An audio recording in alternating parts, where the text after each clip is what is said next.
The massive crystal ship drifted through space like a floating mountain. Its surface gleamed with purple light that pulsed in steady rhythms, casting shadows across the void. The ship was beautiful in a way that hurt to look at directly. Everything about it spoke of power beyond understanding. Admiral Zethkar stood on the bridge, his tall frame covered in scales that shifted from blue to silver as light hit them. His forearms moved gracefully as he studied the holographic display floating before him. The star system spread out in glowing detail, showing 8 planets orbiting a yellow sun. "Such a primitive system," he said, his voice carrying the weight of centuries. "These creatures have barely learned to leave their birth world. How did they even discover space travel?" His second-in-command, Captain Velthara, approached with measured steps. Her scales were darker, almost black, and her eyes held the cold intelligence of someone who had seen 1,000 worlds burn. "The species calls themselves humans, my lord," she reported. "They have colonies on 3 worlds in this system. Their technology level suggests they discovered faster-than-light travel only recently, perhaps 50 of their years ago." Zethkar laughed, a sound like crystals breaking. 50 years. We mastered the stars when their sun was still young. Send. The usual message. Tell them to kneel before the Corvathian Empire or face destruction. The bridge crew moved with practiced efficiency. They had done this dance thousands of times before. A new species would be found. The message would be sent. The species would surrender or die. It was the natural order of things. The Corvathians had ruled the galaxy for over 10,000 years. They were gods among the stars, and every other species knew it. Their technology was so advanced that to lesser beings, it looked like magic. They could destroy suns, move planets, and bend space itself to their will. The message was transmitted to the largest human colony world. It was simple and direct, as all their messages were. "You have been chosen to serve the Corvathian Empire. Submit now and your deaths will be quick. Resist and your suffering will be legendary." Hours passed. Then the response came back. Velthara read it aloud, confusion clear in her voice. "My lord, they say they need time to consider our offer. They ask for 48 of their hours to make a decision." The bridge fell silent. In 10,000 years, no species had ever asked for time to think about surrender. They either knelt immediately or died fighting. This was new. Zethkar's scales shifted to a darker shade, showing his irritation. "Time to consider? These insects dare to make the gods wait?" "Perhaps they do not understand the power they face," suggested Velthara. "Shall we demonstrate?" Zethkar waved one of his arms dismissively. "Let them have their time. It amuses me to see what these primitives think they can accomplish. 2 days will make no difference. When the time passes, we will show them what happens to those who keep gods waiting." But something strange was happening in the human colonies. Instead of panicking or preparing for war, the humans were doing something the Corvathians had never seen before. They were studying. Every sensor on every human ship was pointed at the Corvathian vessel. Every scientist and engineer in the system was analyzing the data. The humans were not preparing to fight or flee. They were learning.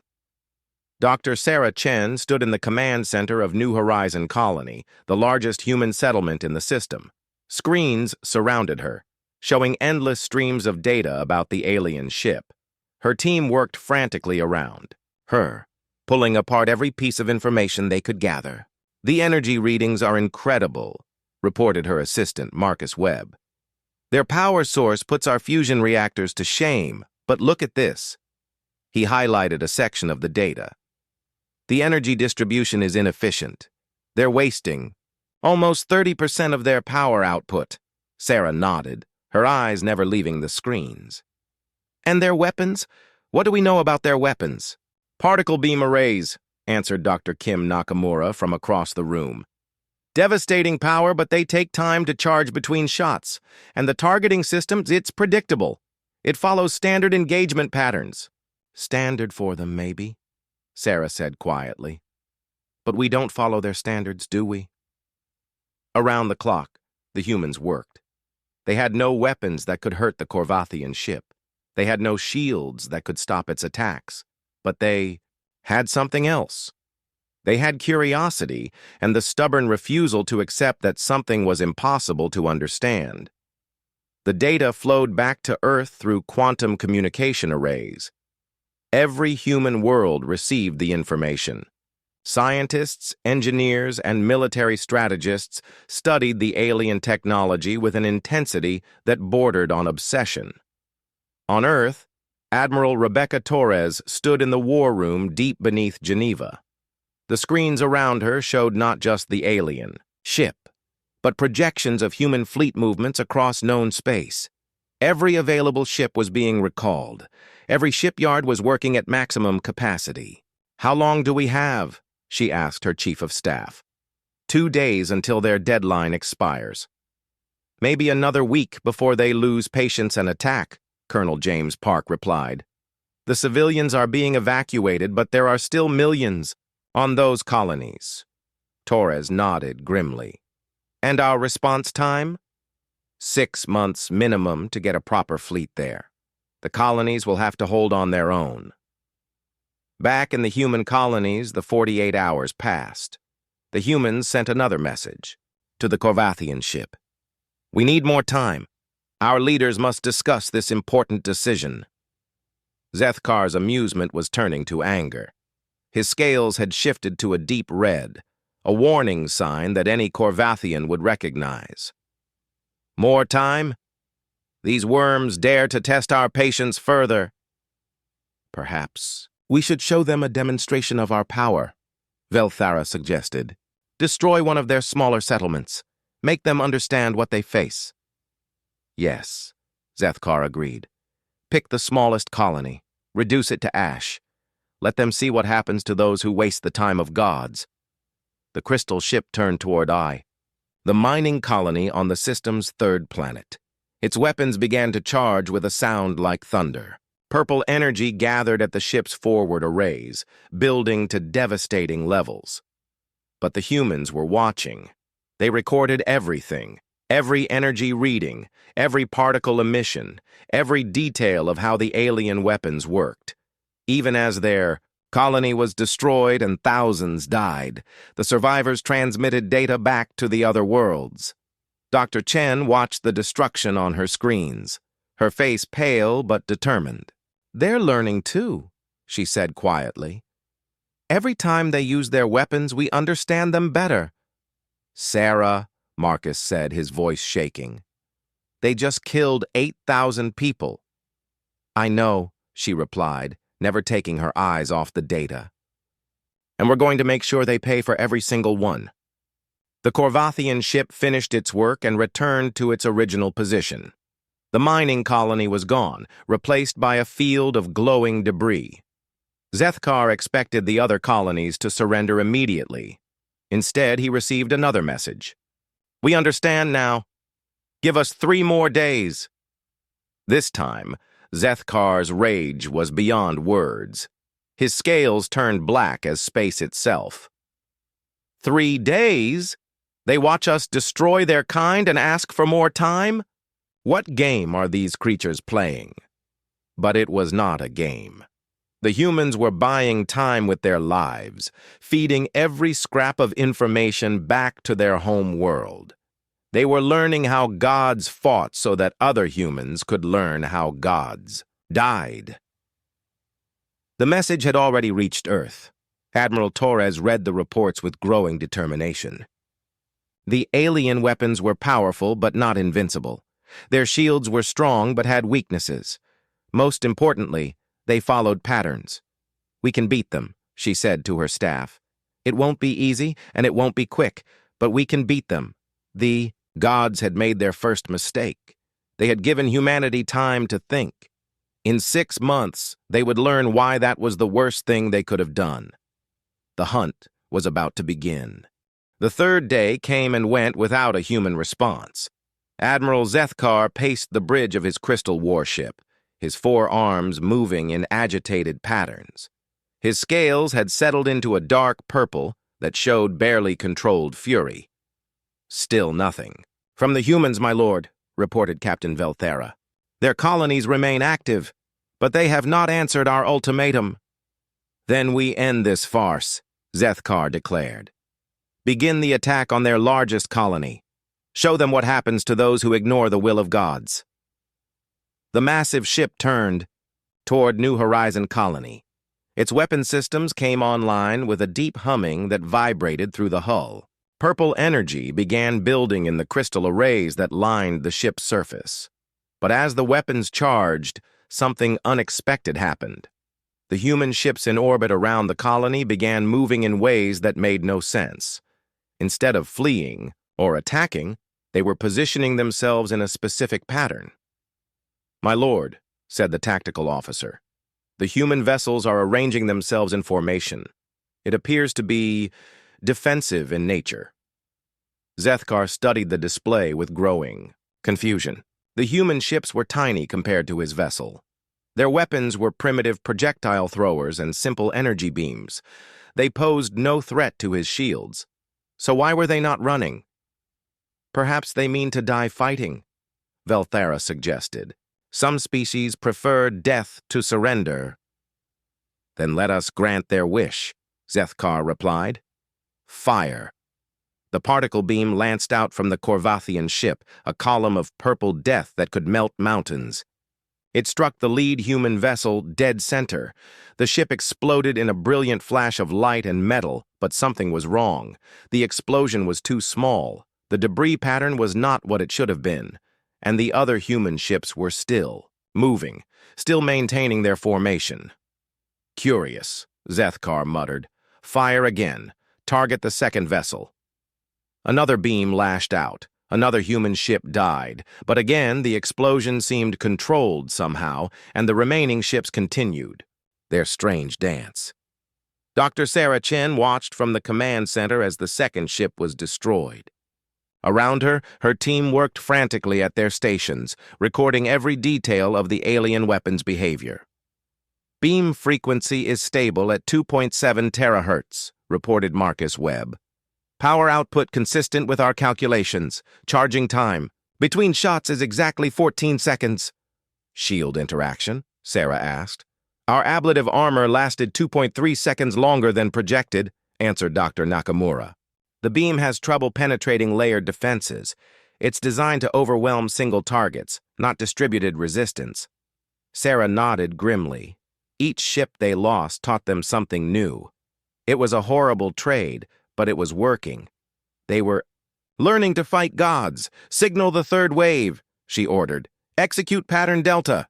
The remaining human ships suddenly broke formation and scattered in all directions. But they did not flee the system.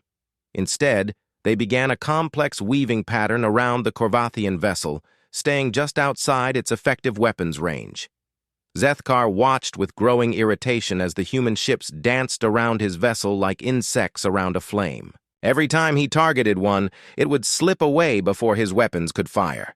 The little ships were fast and maneuverable in ways his massive dreadnought could not match. "Stop playing with them," he ordered his weapons officer. "Use the area. Bombardment system. Destroy them all at once." "My lord, that will also damage the colony below," Velthera warned. "Then let it burn," Zethkar snarled. "I have grown tired of these games." The crystal ship's secondary weapons came online. Instead of focused beams, these would create a field of destructive energy that would fry anything in a wide area. It was overkill for such tiny vessels, but Zethkar's patience was gone. The bombardment field activated, filling space around the colony with deadly radiation. The human ships caught in the field died instantly, their hulls cracking and splitting, as energy tore through them.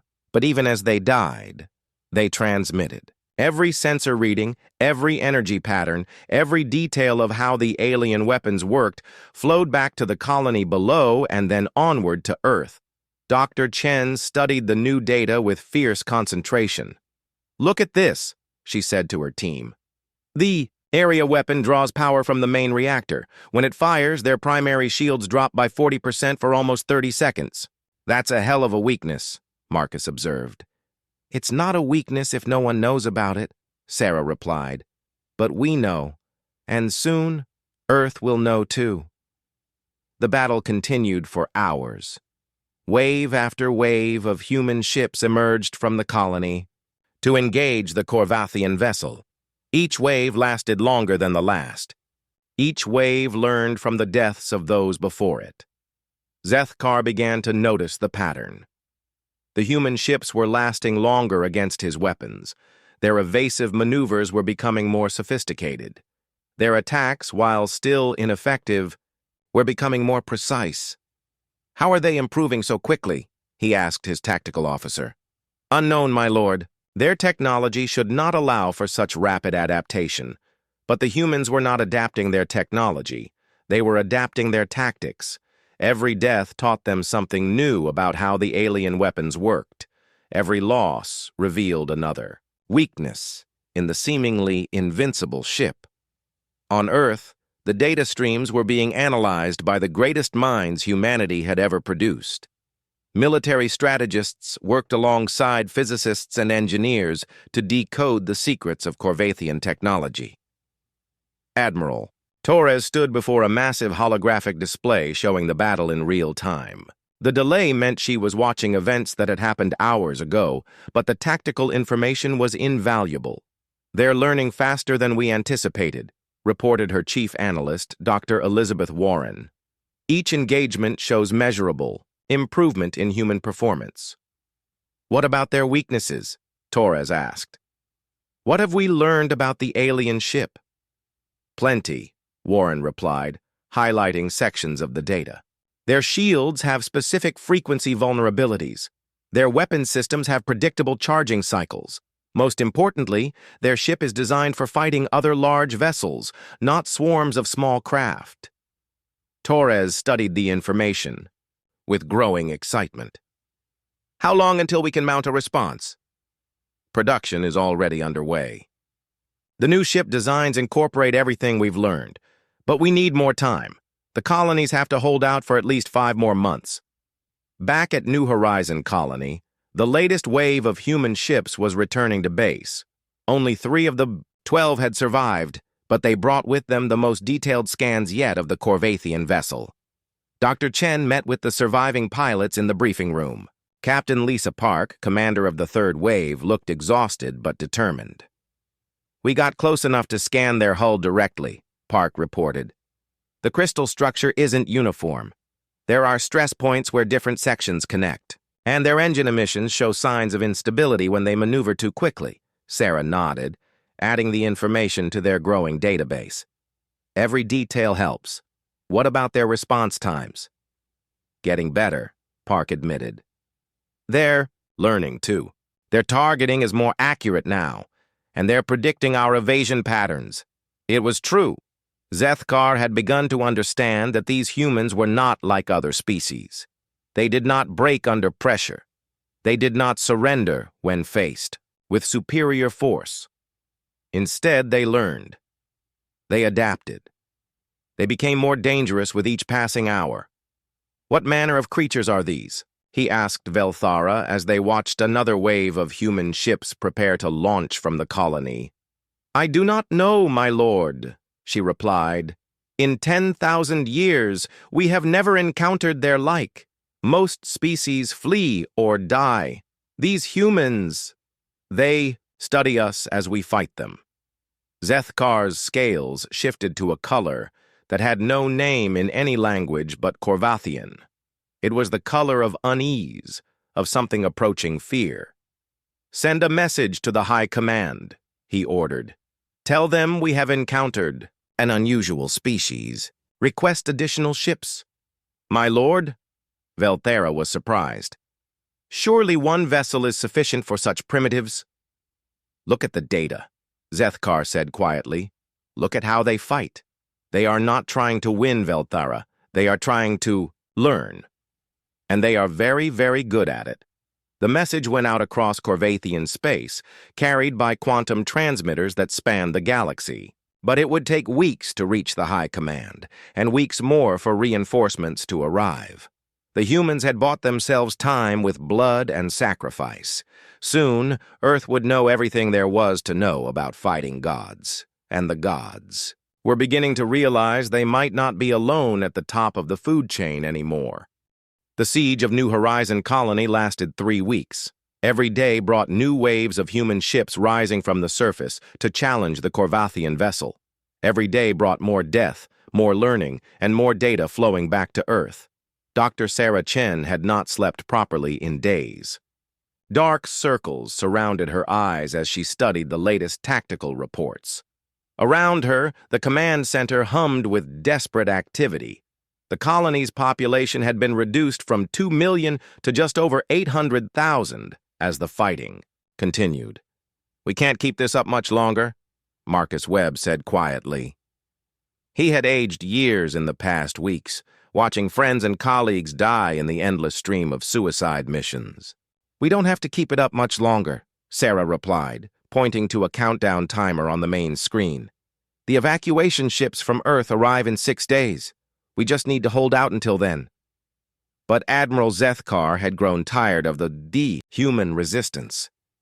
His beautiful crystal ship bore scars now, places where human weapons had actually managed to scratch its surface. The damage was cosmetic, but it was damage nonetheless. No species had ever harmed a Corvathian vessel before. "Enough," he declared to his bridge crew. "We end this today. Full bombardment of the colony surface. Kill them all."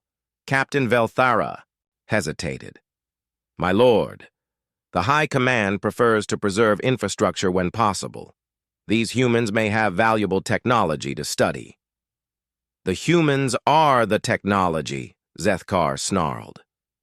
"They adapt and learn at rates that should be impossible. They must be destroyed completely, or they will become a threat to the Empire itself." The massive weapons arrays of the crystal ship turned toward the planet below. Energy began building to levels that would crack continents and boil seas.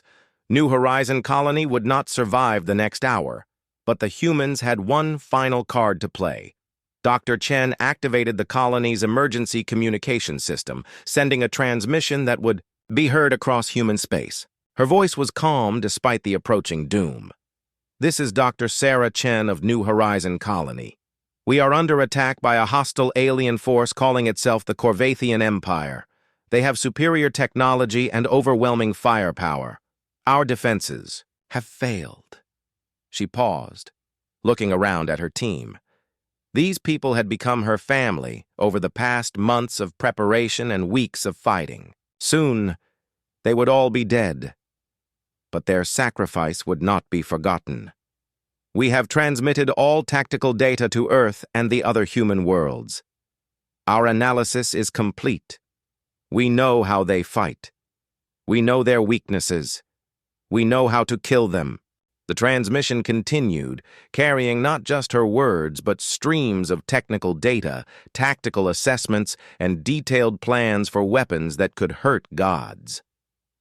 To whoever receives this message, they are not invincible. They are not gods. They are just another species with better technology. And technology can be understood, copied, and improved upon. That is what humans do best. The bombardment began. Purple fire rained from the sky as the Corvathian weapons carved through the atmosphere. Cities burned, mountains melted. The carefully maintained ecosystem of New Horizon Colony died in minutes.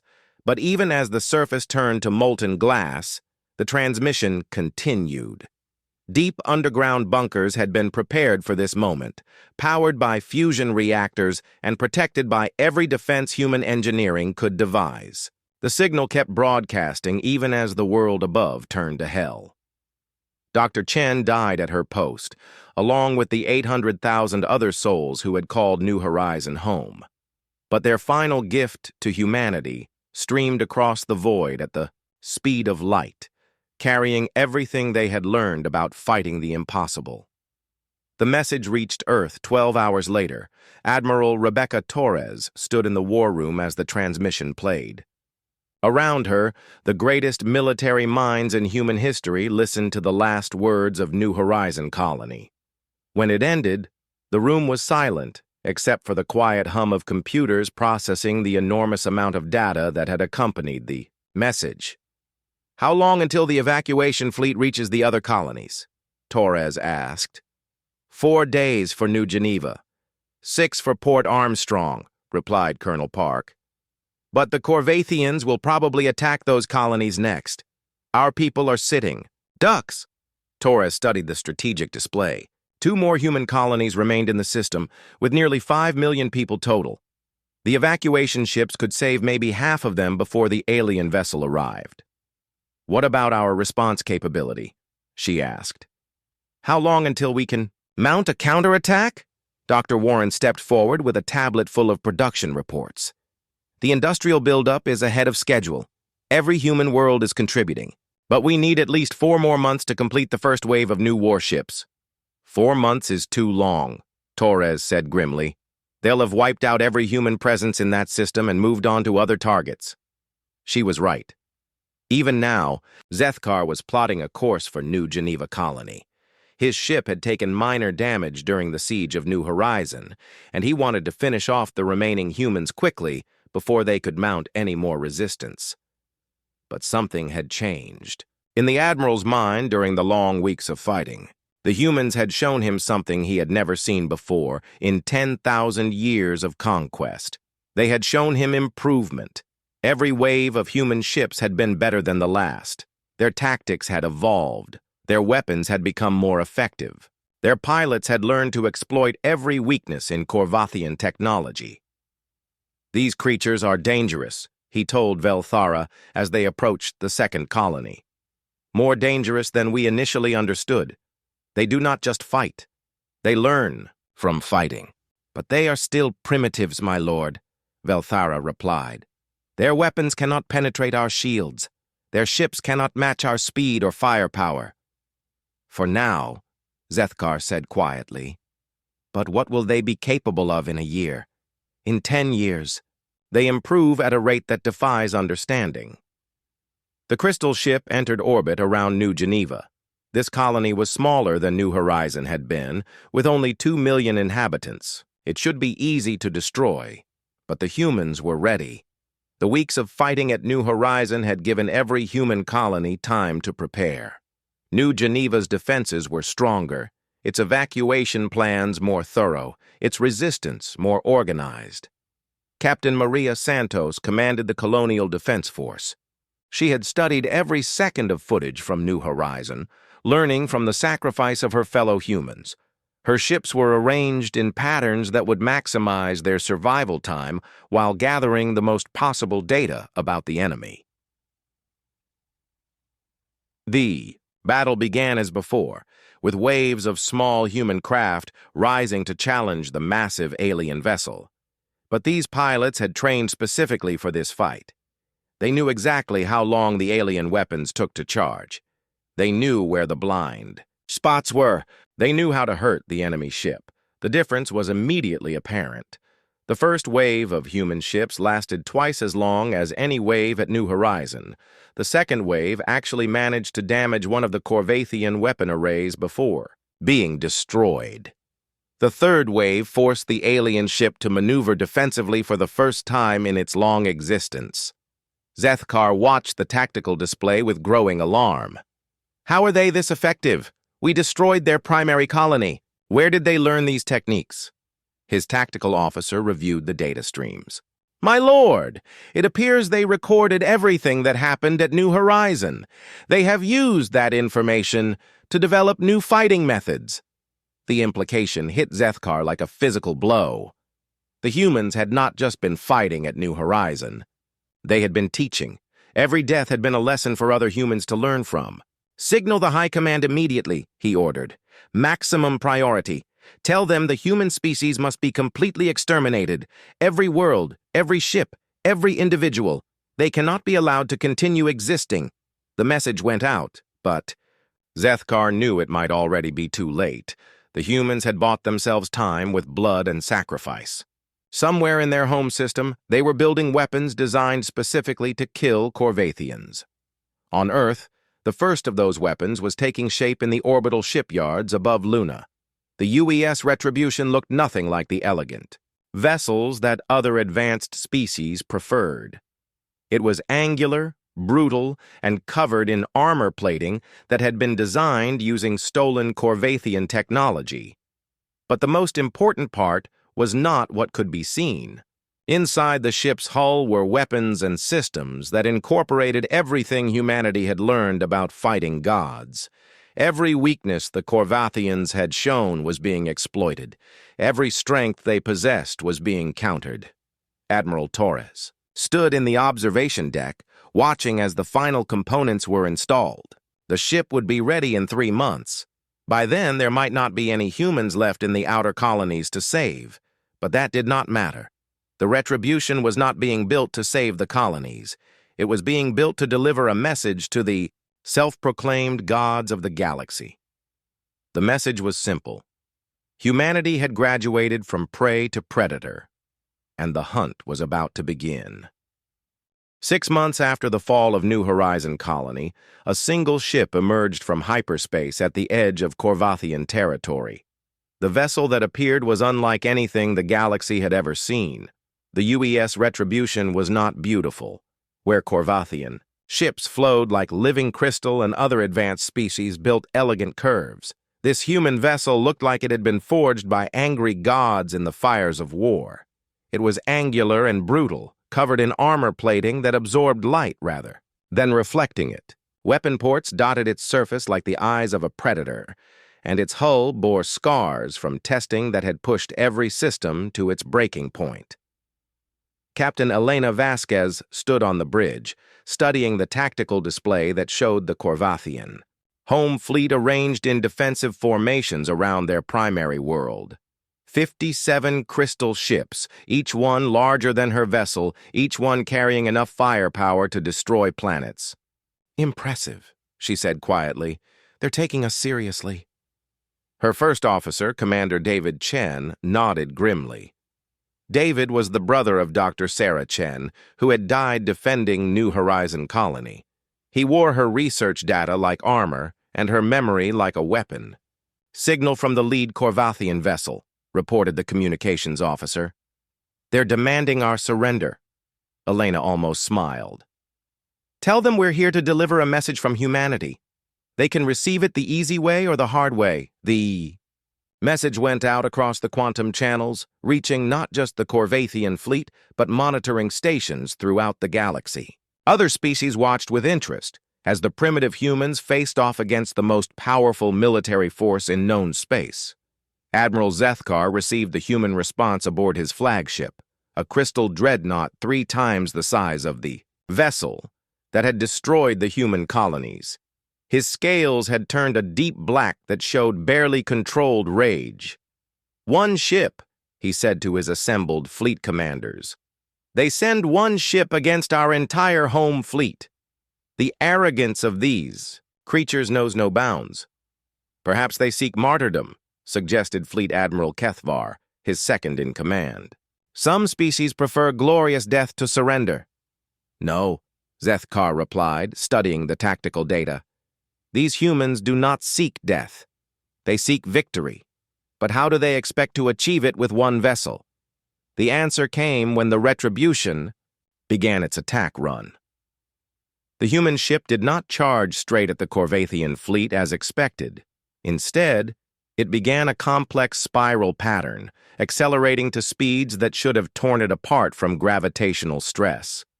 But the ship held together, its hull groaning but intact. "Impossible," breathed the Corvathian tactical officer. "No ship can maneuver like that. The G-forces alone should kill the crew." But the humans had learned from their months of study. They had discovered that Corvathian inertial dampening technology could be improved upon. The Retribution carried systems that allowed its crew to survive accelerations that would crush normal beings. The first Corvathian ships opened fire, sending purple beams of energy toward the approaching human vessel. But where those beams expected to find their target, they found only empty space. The retribution was moving in patterns that the Corvathian targeting computers could not predict. Elena felt the ship shudder as they passed through the edge of a particle beam. Even a glancing hit from those weapons would have destroyed any previous human vessel. But the Retribution's armor held, designed specifically to disperse Corvathian energy weapons. "Target the lead vessel," she ordered. "Full. Spread all forward weapons." The Retribution's guns opened fire, and the galaxy learned what human warfare looked like when it was properly motivated. Instead of elegant energy beams, the human ship launched clouds of projectiles that moved at significant fractions of light speed. Each projectile was guided by microcomputers that could adjust course mid-flight, and each one carried a warhead designed to exploit specific weaknesses in Corvathian shield technology. The lead Corvathian ship's shields flared as the projectiles struck. For a moment, it seemed like the human weapons had failed to penetrate the crystal vessel's defenses. Then, the delayed fusion warheads detonated. The explosions were carefully timed to create resonance patterns in the Corvathian shield matrix. Instead of absorbing the energy, the shields began to vibrate at their natural frequency. The harmonics built up rapidly until the entire shield system collapsed. With their shields down, the Corvathian vessel was vulnerable to the follow-up attack. The Retribution's main guns fired again, this time with armor-piercing rounds that punched through the crystal hull like bullets through glass. The mighty dreadnought that had terrorized 1,000 worlds died in less than 30 seconds. The Corvathian fleet reacted with shock and fury. Energy beams lanced out from dozens of ships trying to bracket the human vessel. But the Retribution was already moving, its course plotted by computers that had studied every aspect of Corvathian tactical doctrine. "How are they doing this?" demanded Zethkar. "How do they know our weaknesses so precisely?" His tactical officer was frantically analyzing the human attack patterns. "My lord, they are exploiting flaws we did not know existed. Their weapons are specifically designed to counter our defenses." It was true. Every human weapon system had been built using data purchased with the blood of the outer colonies. Every tactic had been tested against captured Corvathian technology. The Retribution was not just a warship. It was a lesson in applied learning, taught by a species that had turned studying their enemies into an art form. The battle continued as the human ship carved through the Corvathian formation like a blade through silk. Each enemy vessel that fell taught the humans something new about their opponents. Each successful attack was immediately analyzed and improved upon for the next engagement. But the Retribution was still just one ship against an entire fleet. Even with superior tactics and weapons, the odds were overwhelming. Elena knew they could not win through conventional means. "Time to show them what humans are really capable of," she said grimly. "Activate the Prometheus protocol." Commander Chen's eyes widened. "Elena, that's never been tested in actual combat. The simulation data shows only a 60% chance of survival." 60% is better odds than the colonies got," Elena replied. "Do it." The Prometheus protocol was humanity's most desperate weapon, developed from theoretical physics and powered by stolen Corvathian technology. The Retribution's hull began to glow as exotic matter conduits channeled energy into a device that should not have been possible to build. The human ship suddenly accelerated beyond anything the Corvathians thought possible. But this was not normal acceleration. The Retribution was falling through folded space-time, creating a temporary gravity well that pulled it forward at velocities approaching light speed. Zethkar watched in horror as the human ship seemed to teleport from target to target, appearing next to his vessels just long enough to deliver devastating attacks before vanishing again. Each time it appeared, another Corvathian ship died. "What manner of technology is this?" he demanded. "How did they develop such capabilities?" "Unknown, my lord," his science officer replied. "The energy readings suggest they are manipulating space-time itself. But such technology should be beyond their understanding. They are using our own principles against us, Zethkar realized with growing dread. They have taken our knowledge and improved upon it. It was the thing he had feared most. The humans were not just using Korvathian technology, they were perfecting it. They were taking the tools of gods and making them better. The battle raged for 6 hours. When it ended, the Korvathian home fleet was scattered wreckage floating in the void. The UES Retribution hung motionless in space, its hull scarred but intact. Of the 57 crystal ships that had defended the Korvathian homeworld, only 3 remained functional. Elena opened a communication channel to the surviving vessels. Her image appeared on screens throughout the Korvathian fleet, showing a human face marked by exhaustion, but burning with fierce determination. "This is Captain Vasquez of the Human Earth Ship Retribution," she said. "I carry a message from the people of Earth to the Korvathian Empire." She paused, letting her words sink in across the quantum channels that carried her transmission to every corner of the galaxy. "You attacked our colonies. You killed our people. You thought we were weak because our technology was primitive. You were wrong." The image of the damaged but victorious human ship appeared on screens across Korvathian space as Elena continued her message. "We are not gods. We do not claim to be gods. We are human beings, and that is enough. We learn, we adapt, we improve, and we never ever forget those who harm our families." She gestured to the wreckage surrounding her ship. "This is what happens when you threaten humanity. This is what happens when you underestimate us. This is what happens when gods meet engineers with a grudge." The transmission ended, leaving the galaxy in stunned silence. The Korvathian Empire, which had ruled for 10,000 years, had been brought to its knees by a single human warship. But Elena knew this was just the beginning. Somewhere in human space, a fleet was being built. Ships like the Retribution, but bigger, faster, and more deadly. Humanity had learned how to fight gods. Now they were going to teach the galaxy what that meant. The news of the Korvathian home fleet's destruction spread across the galaxy like wildfire. In the halls of power on 1,000 worlds, species that had knelt before the crystal ships for millennia began to whisper words they had not dared speak. In generations: rebellion, freedom, hope. The Korvathian High Command gathered in emergency session on their capital world of Zeth Korvala. The crystal spires that had stood for 10,000 years now seemed fragile, their purple light dimmed by the shadow of defeat. High Admiral Vorthok, Supreme Commander of all Korvathian forces, stood before the assembled council with scales that had turned the gray of morning. 54 ships, he said, his voice echoing through the crystal chambers. 54 ships destroyed by a single human vessel. Our finest commanders, our most advanced technology, our most experienced crews, all gone. The council members shifted uneasily. These beings had ruled the galaxy since before most species had discovered fire. The concept of defeat was alien to them, as foreign as the strange mammals that had somehow managed to accomplish the impossible. "How?" demanded Counselor Yethmora. "How did these primitives develop such capabilities? Our scouts reported that they had barely achieved interstellar flight when we first encountered them."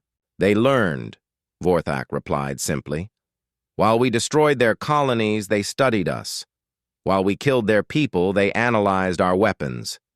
Every battle taught them something new about how to fight us." He activated a holographic display that showed the tactical analysis of the home fleet battle. The data was terrifying in its implications. The human ship had known exactly where to strike, exactly when to maneuver, exactly how to exploit weaknesses that the Korvathians themselves had not known existed.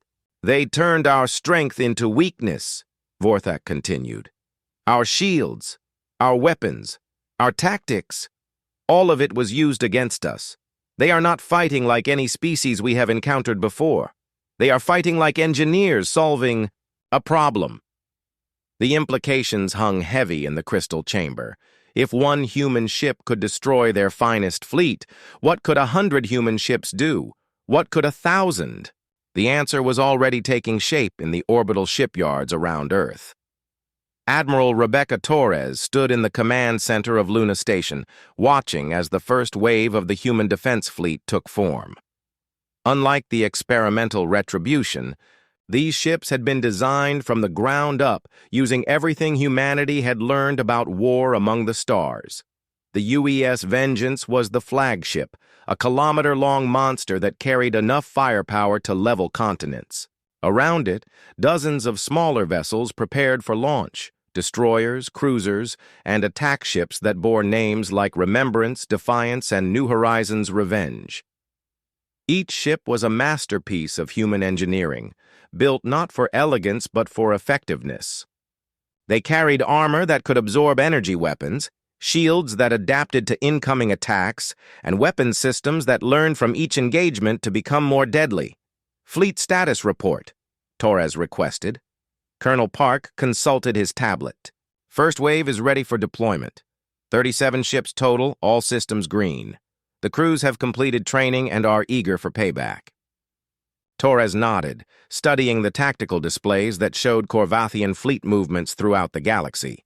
The enemy was in disarray, pulling back from frontier worlds and consolidating their forces around key systems. They were preparing for siege warfare, the traditional response of a superior force facing unexpectedly effective resistance. "They still don't understand," she said quietly. "They think this is about territory or conquest. They don't realize what they've actually done." David Chen, now promoted to admiral after his sister's sacrifice, approached with the latest intelligence.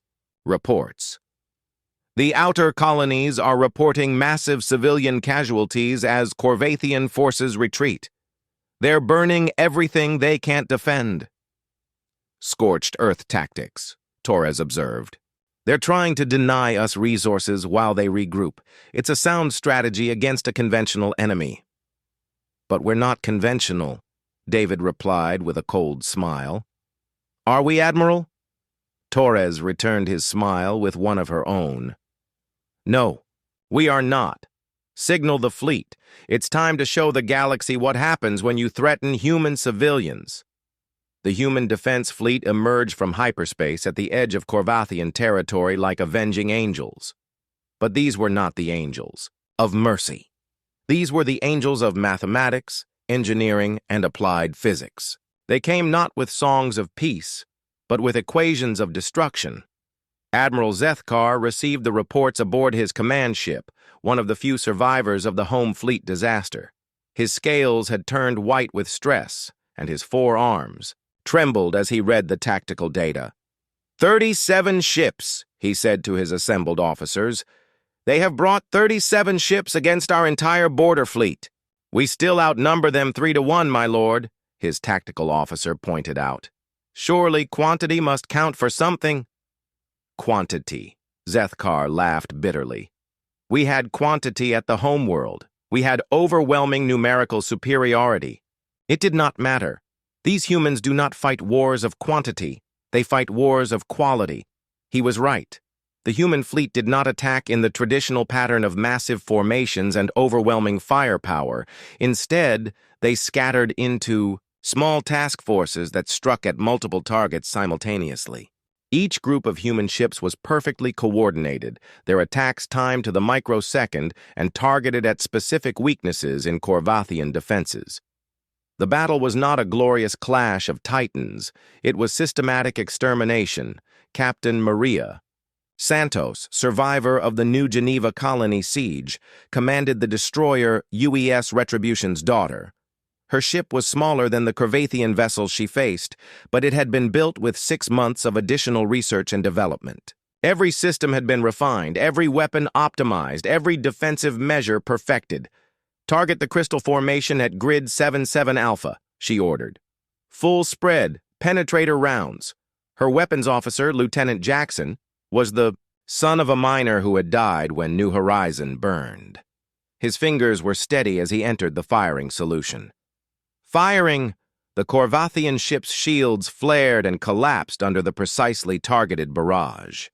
Follow-up rounds punched through the crystal hull, triggering internal explosions that tore the vessel apart from within. "Next target," Santos said calmly. "Let's work our way through the list." It was like that throughout the battle zone. Human. Ships systematically destroyed their opponents with clinical efficiency. There was no glory in it, no honor, no beautiful choreography of combat. It was engineering applied to the problem of making gods stop breathing. High Admiral Vorthak watched the destruction from his command ship deep in Corvathian space. The reports came in steady streams. Border fleet destroyed, resource worlds burning, defensive installations reduced to scrap metal. The humans were not occupying territory. They were erasing it. "Send a message to the human fleet," he ordered. "Offer terms for negotiation." His communications officer hesitated. "What terms should I offer, my lord?" Vorthak's scales shifted to colors that had no names in any language. "Anything they want. Everything they want. We cannot fight creatures that turn war into mathematics." The message went out, but it was too late. The human fleet had already moved to the next system, their ships leaving behind nothing but debris, and the growing realization that the galaxy's power structure had fundamentally changed. Admiral Torres received the Corvathian surrender offer aboard the Vengeance. She read it carefully, noting the desperation hidden behind formal diplomatic language. They were offering territory, technology, resources, even tribute. Everything except the one thing humanity actually wanted. "Send this response," she told her communications officer. "The human species has only one demand: complete and unconditional surrender of all Corvathian military forces, followed by war crimes trials for those responsible for civilian deaths in our colonies." The response was transmitted across the galaxy, carried by quantum signals that reached every civilized world within hours. The species that had ruled for 10,000 years were being offered the same choice they had given to countless others: surrender or die. On Zeth Corvala, the High Council convened in emergency session for the last time. The crystal spires were dark now, their power diverted to defensive systems that everyone knew would not matter. The humans had demonstrated that Corvathian technology was no longer superior. Worse, it was obsolete. "We could fight," suggested Counselor Yethmora. "Gather our remaining fleets, make a final stand." "Against creatures that learn from every battle," Vorthak replied. "Against beings that turn our own weapons into instruments of our destruction. We would only be teaching them new ways to kill us." The vote was unanimous. For the first time in their history, the Corvathian Empire surrendered unconditionally. The formal ceremony took place in neutral space, aboard a space station that had been hastily constructed for the occasion. High Admiral Vorthak arrived in a simple shuttle, his crystal command ship having been destroyed in the final battle of the war. Admiral Torres waited for him in the station's main conference room, surrounded by the flags of human colonies, both living and dead. When the Corvathian leader entered, she did not rise from her chair.